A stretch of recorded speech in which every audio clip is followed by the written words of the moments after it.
Hello everyone, welcome back to my blog. तो आज का डे 3 है हमारे चैलेंज का। हमने 50 डे चैलेंज लिया है, तो इसमें हम अपना सिलेबस को रिवाइज़ करेंगे अच्छे से, और जो नहीं हुआ है हमारा सिलेबस जीके में, हम उसे कंप्लीट करेंगे।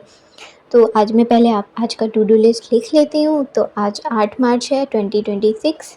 तो गलती से मैंने 2025 लिख दिया था, फिर मैंने इसे करेक्ट कर दिया। तो सबसे पहले हम पढ़ेंगे हिस्ट्री, उसके बाद हम रेशियो का मॉक देंगे। रेशियो का मॉक हम कभी भी दे देंगे। पॉलिटी पढ़नी है, इंग्लिश का मॉक देना है, और फिर उसके बाद वोकैबलरी और कंजक्शन चल रहा है मेरा ग्रामर में। मैम का प्रैक्टिस बैच में एक तो डेली देखना ही है। उसके बाद अगर टाइम मिलेगा तो बैंकिंग का और आरबीआई का भी मैंने भरा है फॉर्म, तो मैं उसका भी थोड़ा सा मॉक टेस्ट दूँगी। तो अभी टाइम आप देख सकते हो, 12:24 हो रहा है दिन का, और अभी हम पहला सेशन स्टार्ट करते हैं। तो आप लोग जानते होंगे कि वरुण सर हैं एक हिस्ट्री के, वो पढ़ाते हैं, बहुत अच्छा हिस्ट्री पढ़ाते हैं। जब से मैंने हिस्ट्री उनसे पढ़ा है तो मैंने इधर का पढ़ना छोड़ दिया था प्रमाण, क्योंकि वो बहुत अच्छा ही समझाते हैं। मतलब हिस्ट्री पढ़ के आप लोग देख लेना एक बार। ज़रूरी नहीं है कि एक ही टीचर से सब कुछ पढ़ें, थोड़ा मोड़ा आप लोग थोड़ा बहुत चेंज कर सकते हो। जैसे मैंने हिस्ट्री के लिए बस चेंज किया है। अगर मैं स्टैटिक जीके मैं पढ़ूँगी प्रमाण सर से, मुझे बहुत अच्छा समझ आएगा तो ठीक है, थोड़ा सा अगर मुझे उसके लिए भी थोड़ा सा चेंज करना पड़े तो मैं करूँगी, लेकिन बाकी मैं पूरा सिलेबस प्रमाण सर से ही पढ़ने वाली हूँ। और पहले तो मैं लेक्चर दे रही थी। इनकी क्लास ऐसी होती है कि इतनी अच्छी ये कहानी सुनाते हैं कि लिखने का मेरा मन ही नहीं करता है, तो मैं इनकी कहानी सुनते रह जाती हूँ। और कभी कभी तो इतना अच्छा कहानी सुनाते हैं कि मैं एक के बाद 2 कहानियाँ सुन लेती हूँ, मतलब 2 क्लासेस कर लेती हूँ। तो ये बहुत अच्छा समझा रहे थे यार। आप लोग ट्राई करना प्लीज़, एक बार ना यूट्यूब पे इनकी वीडियो देखना, वरुण सर करके, वरुण सर हैं, इनका नाम सर्च करोगे ना तो आ जाएगा। अगर आप लोगों को हिस्ट्री में प्रॉब्लम हो रही है तो मैं हिस्ट्री के लिए बता रही हूँ, बाकी सब्जेक्ट का मुझे नहीं पता, क्योंकि बाकी मैं प्रामार सर से ही पढ़ी। फिर उसके बाद मैं पॉलिटी पढ़ रही थी प्रामार सर से। तो पॉलिटी पढ़ रही थी, इसमें अभी पार्लियामेंट थोड़ा सा बचा है, इसको मैं कंप्लीट करके फिर आगे बढ़ूँगी।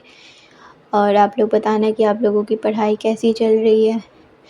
एक्चुअली क्या होता है ना कि जब मैं सुबह में पढ़ती हूँ ना, तो सुबह में तो थोड़ा दिमाग एक्टिव रहता है इस टाइम पे मेरा। तो मैं सोचती हूँ कि पहले मैं जीके पढ़ लूँ, क्योंकि मैथ्स पढ़ेंगे तो बहुत देर तक पढ़ते रह जाएंगे, क्योंकि मैथ्स में क्वेश्चन सॉल्व करने होते हैं। और इंग्लिश तो लिमिटेड टाइम में है कि मेरा फिक्स किया है कि मुझे ये करना है, तो वो हो जाता है। और रीजनिंग का भी सेम है कि रीजनिंग में फ़िलहाल मैं अभी मॉक टेस्ट ही दे रही हूँ डेली डेली। बीच में अगर मुझे लगेगा किसी दिन तो फिर मैं एक एक चैप्टर उठा के वन शॉट देख लूँगी। तो आप लोग भी बताना कि आप लोगों की पढ़ाई कैसी चल रही है। मेरी तो अच्छी चल रही है। और जैसे काफ़ी लोग मतलब मैथ्स वाली वीडियो पे ये बोल रहे थे कि आपने देख तो लिया है, लेकिन आपने जैसे बहुत पॉजिटिव कमेंट भी थे, उसके लिए बहुत अच्छा है। लेकिन बहुत लोग इस तरह से भी बोल रहे थे कि आपने सिर्फ वीडियो देख के लिखा है, मतलब आपने उसको प्रैक्टिस नहीं किया, इस सेंस में बोल रहे थे। तो ऐसा हो सकता है ना कि हम उस टाइम पे एक्टिव रहे या नहीं रहे। हम कोई भी लेक्चर देखते हैं तो हम, ऐसा हमेशा नहीं होता है कि हम हर एक लेक्चर अपने 100% माइंड के एक्टिवनेस के साथ देख लें, मतलब हमारा दिमाग 100% एक्टिव हो उस टाइम पे। कभी 70% होता है, कभी 50% होता है, कभी 90% भी होता है, डिपेंड करता है। इसीलिए मैंने नोट्स बनाए हैं, लिखा है, क्योंकि जब मैं उसको दोबारा से मैं रिवाइज़ करूँ खुद से, तो अगर मैं किसी क्वेश्चन में अटकूँ तो मुझे वो क्वेश्चन वहाँ से मैं सॉल्यूशन देख लूँ अपने नोटबुक से। अगर वहाँ से समझ आ जाता है तो ठीक है, अगर कोई क्वेश्चन हार्ड हुआ, कहीं से भी नहीं समझ आया, कुछ सॉल्यूशन देख के भी नहीं याद आ रहा है, तब मैं वीडियो खोलती हूँ और वहाँ तक ले जा करके वीडियो को, वो क्वेश्चन का, पर्टिकुलर क्वेश्चन का सॉल्यूशन देखती हूँ। देखो, सिलेबस पूरा कर लिया तो आप लोग ये मत सोचो कि हाँ अभी हमें करना है, मतलब हमें करना है तो हर एक क्वेश्चन सॉल्व हो ही जाना चाहिए। सर खुद ही बोल रहे थे कि 80% 70% जब हम पूरा सिलेबस कर लेते हैं 70% क्वेश्चन बनते हैं, लेकिन 30% क्वेश्चन तब भी नहीं बनते हैं। वो इसलिए नहीं बनते हैं क्योंकि हम उसको अभी रिवीजन नहीं किए हैं। जब हम एक बार रिवाइज कर लेंगे ना, तो बहुत सारी चीज़ें जब दिमाग में ये हो जाएगी ना कि हाँ ये सारी चीज़ें हम भूल रहे हैं, जो हम भूल रहे हैं हमें उसे रिवाइज़ करना है। फिर जब सेकेंड टाइम रिवाइज़ करेंगे तो उससे भी चीज़ें कम हो जाएगी। हाँ अब हम 1-2 चीज़ ही भूल रहे हैं, तो ऐसे रिवीजन करते रहेंगे ना तो आ जाएगा, ठीक है। ये मैं समझा रही थी आप लोगों को, क्योंकि जब तक आप सिलेबस नहीं कंप्लीट करोगे कॉन्फिडेंस नहीं आएगा, इसीलिए सिलेबस कंप्लीट करना ज़रूरी है। और मैंने कितनी मेहनत की है, जो मुझे पहले से सब्सक्राइब किए हुए हैं वो जानते हैं, वो मेरा व्लॉग देखे भी हैं कि रात रात भर जाग के। ये भी नहीं कि मैंने 5x पे वीडियो देख ली, ऐसा भी नहीं किया है। हाँ, मैं 2.5 तक गई हूँ, उसके ऊपर उस 3x उन वीडियोस में गई हूँ ना जो बहुत ही मुझे इजी लगा है, नहीं तो 2.5 पे मैंने देखा है और देखा भी है, लिखा भी है, समझा भी है। अब मैं उसको वापस से रफ कॉपी में सॉल्व कर रही हूँ। तो मैंने मेरा हुआ था कंप्लीट, इसीलिए मैंने वीडियो बनाया था, नहीं होता तो मैं नहीं बनाती अभी वीडियो। और आप लोग बोल रहे थे कि आप लोगों को इंग्लिश की भी वीडियो चाहिए, तो मैं अभी इंग्लिश की भी वीडियो बना दूँगी और जीके की भी बना दूँगी और रीजनिंग की भी बना दूँगी, ठीक है। तो ये एक एक दिन में आएंगे, एक एक दिन आप ये जो 50 डेज सीरीज़ चल रही है इसे आप लोग मेरे साथ फॉलो करना।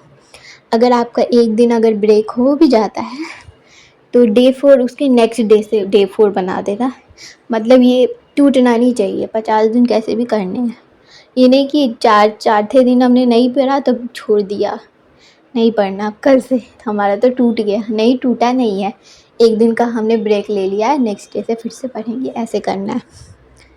और आप लोगों का भी जोश हाई होना चाहिए मेरी तरह, क्योंकि मोटिवेटेड रहो, सब मोटिवेटेड रहो। और मॉक में काफ़ी लोग स्कोर पूछते हैं मेरा, तो मॉक में मैं क्या बताऊँ स्कोर देखो, लाने को तो आप 100 में से 100 भी ला सकते हो चीटिंग करके। अगर मैं अपना सच का स्कोर बताऊँ तो मेरा अभी बहुत अच्छा नहीं आ रहा है, इसीलिए मैं नहीं दिखाती। देखो, बहुत लोग दिखा भी देते हैं स्कोर, तो मैं भी जब दिखाऊंगी, जब उस लायक आएंगे, तो अभी उस लायक नहीं आ रहे हैं स्कोर मेरे हिसाब से। और मैं फुल मार्क अभी, मतलब फुल मार्क नहीं दे रही हूँ, मैं सेक्शनल वाइज दे रही हूँ। तो अभी मैथ्स का बताती हूँ। तो जैसे एक चैप्टर मैंने पढ़ लिया तो उसके मेरे क्वेश्चन मैक्सिमम बन जाते हैं, और फिर एक रिवाइज़ कर लेती हूँ, फिर मैं उसका एक चैप्टर का मॉक टेस्ट देती हूँ। रीजनिंग का फुल मार्क्स दे रही हूँ। धीरे धीरे मेरे 3 से 4 नंबर उसमें मतलब 2-2 नंबर हर एक मॉक में बढ़ रहे हैं, तो मुझे अच्छा लग रहा है। और इंग्लिश में भी सेम हाल है, 1 या 2 नंबर ऐसे थोड़ा थोड़ा बढ़ जाता है। तो मैं ट्राई करूँगी कि बहुत अच्छे से दूँ। और आप लोग बताना कि कैसी चल रही है पढ़ाई। मेरी तो अच्छी चल रही है, और मैं भी ट्राई करूँगी कि मॉक में सही मार्क्स आए, तभी तो फाइनल वाले एग्ज़ाम में अच्छा आएगा। और आप लोग देख सकते हो मैथ्स का मॉक मैंने दिया था, तो ठीक ही चल रहा है। अभी रेशियो का मैंने मैथ्स का मॉक दिया, और फिर उसके बाद इंग्लिश का दिया और रीजनिंग का दिया। अभी जीके का कोई मॉक नहीं दिया। जीके में खुद भी मैं कंफ्यूज लिटिल बिट। मैथ्स का सिलेबस तो कर लिया, इंग्लिश का भी कर लिया, और ये दोनों में सिर्फ प्रैक्टिस चाहिए। लेकिन जीके मुझे पढ़ना है अच्छे से अभी, इस वजह से मैं जीके का हिस्ट्री कंप्लीट करके हिस्ट्री का मॉक दूंगी फिर। और static GK, history, geography, polity and static GK, मैंने ये सोचा एग्ज़ाम से पहले ये 4 सब्जेक्ट ही पढ़ कर जाऊँगी, क्योंकि ओवरलोड नहीं करूँगी अपने आप को। जितना पढ़ूँगी अच्छे से पढ़ूँगी, उस चैप्टर से अच्छे से क्वेश्चन लगाऊँगी। और आप लोग टाइम देख सकते हो कि आज का पूरा दिन का व्लॉग मैंने आप लोगों को दिखा दिया। टाइम हो रहा है 3:21। अब मुझे आ रही थी नींद, और प्रॉब्लम अनएजेस तो मुझे आज ख़त्म करना था, लेकिन मैंने 5 क्वेश्चन सॉल्व किए खुद से, एक का सॉल्यूशन देखा है। तो मैंने उस एक का सॉल्यूशन देखने के लिए वीडियो खोला था, मैंने पाँचों का सॉल्यूशन नहीं देखा, ठीक है। और ये 3:40 हो रहे थे, तो मैंने थोड़ा थोड़ा और 1-2 क्वेश्चन और सॉल्व कर लिया। तो मुझे आ रही है नींद, मैं जा रही हूँ सोने। तो आप लोग देखो कि हिस्ट्री मैंने पढ़ लिया, रेशियो का मॉक दे दिया, पॉलिटी भी पढ़ ली, इंग्लिश का भी मॉक दे दिया, वोकैबुलरी पढ़ ली, कंजक्शन भी पढ़ लिया, प्रैक्टिस बैच भी कर लिया, रीजनिंग का भी मॉक दे दिया, बैंकिंग का मैंने नहीं पढ़ा आज, और प्रॉब्लम एजेस पढ़ लिया है। तो अब मैं जा रही हूँ सोने के लिए। तो आप लोग भी ऐसे पढ़ते रहना और अपनी कंसिस्टेंसी को ब्रेक मत होने देना। एग्ज़ाम में सबसे ज़्यादा ज़रूरी है कंसिस्टेंसी। हमें रोज़ पढ़ना है, डेली पढ़ना है, कम पढ़ना है, किसी दिन ज़्यादा पढ़ना है, लेकिन पढ़ना है, पढ़ना ज़रूरी है। तो ये मैं भी पढ़ूँगी, मुझे बहुत गिल्ट। अगर आपको मेरी वीडियो अच्छी लगी तो लाइक कीजिए, सब्सक्राइब कीजिए एंड शेयर कीजिए। और आज हमने कितनी देर पढ़ लिया।